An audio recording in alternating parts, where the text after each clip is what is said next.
नमस्कार दर्शक बंधु, आज आम प्रभु श्री राम को कथा सुनिबा। त्रेता जुगर शेष समय अयोध्या नगरी रे एक अद्भुत नीरवता छाई जाई थाए।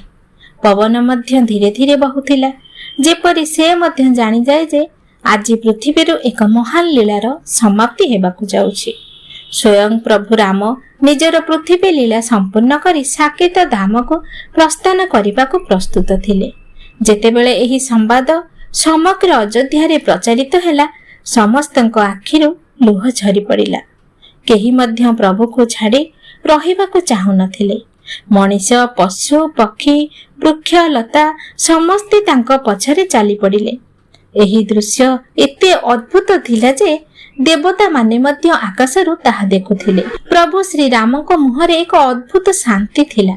तांको चरण धीरे धीरे साकेत धाम आड़को बढ़ुथिला। तांको सहित भक्त मानकर असीम भीड़ चलीथिला, किंतु सेही भीड़ मध्यरे एक मनीष थिला, जाहाको देखि समस्ते आश्चर्य हेउथिले। सेही धोबा जे केबे माता सीतांको ऊपर आक्षेप करिथिला। सेही धोबार कथा कारणरु ही माता सीतांको वनवास सहिबाकु पड़िथिला। समग्र जगत ताको दोषी बोली मानुथिला। तथापि आज स्वयं प्रभु श्री राम ताहार हाथ धरि चलुथिले।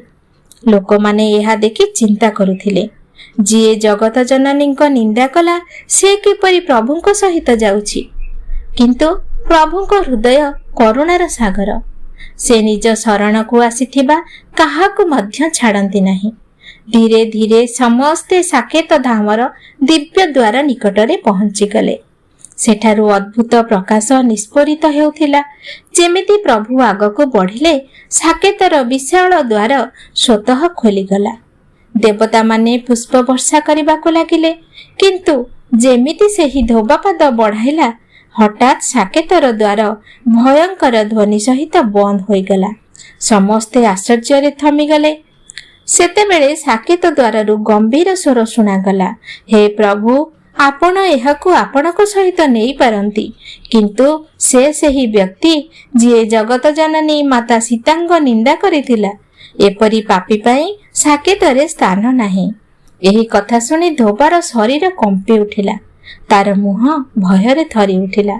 से बुझी पारिला जे तार पाप केते बड़ थिला। आकाशरे उपस्थित देवता माने मध्य नीरव होई गले। तापरे प्रभु श्री राम धीरे धीरे आकाश आड़को देखिले।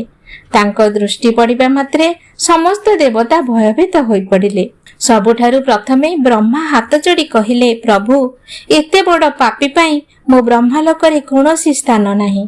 तापरे इंद्र मध्य कंपित स्वर रे कहिले, महाराज, मो इंद्रलोकरे मध्य एहाको स्थान मिलि परिबो नाही। ध्रुवजी मध्य भयभीत होई कहिले, एहार पापर भारे मोर ध्रुवलोक कंपी जीव। शेषरे जमंक पाळी आसिला। से मध्य भयरे कहिले, महाराज, एहा पई जमपुरी रे मध्य स्थान नाही। मु एहाकु रखि परिबि नाही। एहा सुनी धोबा भांगी पड़िला। तार आखिरो लुह झरिबाकु लागिला। से भाबिला, मो पाप एते बड़ जे मते नरकरे मध्य स्थान मिलु नाही। से कांदी कांदी प्रभुଙ୍କ चरण रे पड़ीगला। किंतु सेतेबेले प्रभु श्री रामଙ୍କ मुहरे हालुका हसटिए फुटी उठिला। से धोबा को स्नेह रे उठाइले एवं संकेत रे कहिले, डर नाही, जे मो शरण को आसे मु ताकू केबे छाड़ेनी।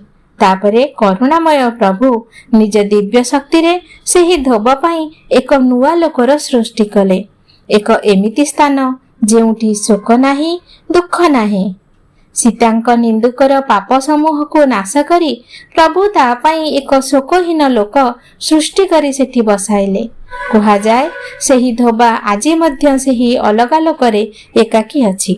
सेठी ना केही देवता अछंती, ना अन्य कोनोसी जीव। एहा तारा पापर फल। किंतु प्रभु तारा हाथ छाड़ी नथिले। एहा हेउछि प्रभुंकर असीम करुणा। तेबे दर्शक बंधु, भगवान और माता को निंदा करिबा केते बड़ महापाप आपण माने जानि पारुछंती तो।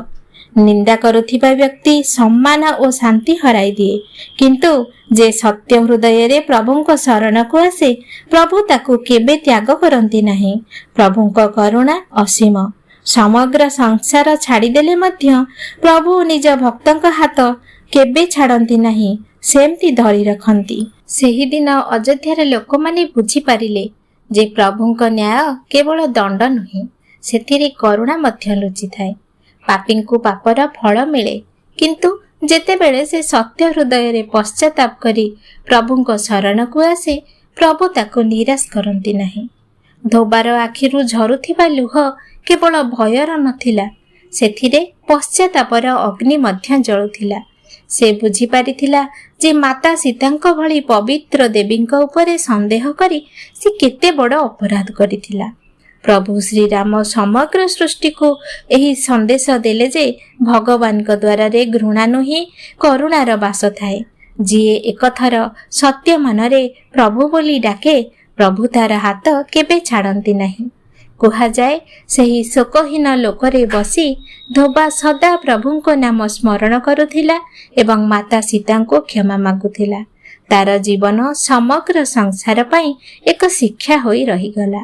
ନିନ୍ଦା ମଣିଷକୁ ଏକାକୀ କରିଦିଏ, କିନ୍ତୁ ପ୍ରଭୁଙ୍କ ଶରଣ ତାକୁ ଅନ୍ଧକାରରୁ ବାହାର କରି ଆଲୋକର ପଥ ଦେଖାଏ। ସେଥିପାଇଁ କୁହାଯାଏ, ପ୍ରଭୁଙ୍କ ନ୍ୟାୟ କଠୋର ହୋଇପାରେ, କିନ୍ତୁ ତାଙ୍କ କରୁଣା ସଦା ତାହାଠାରୁ ବଡ଼ ଥାଏ।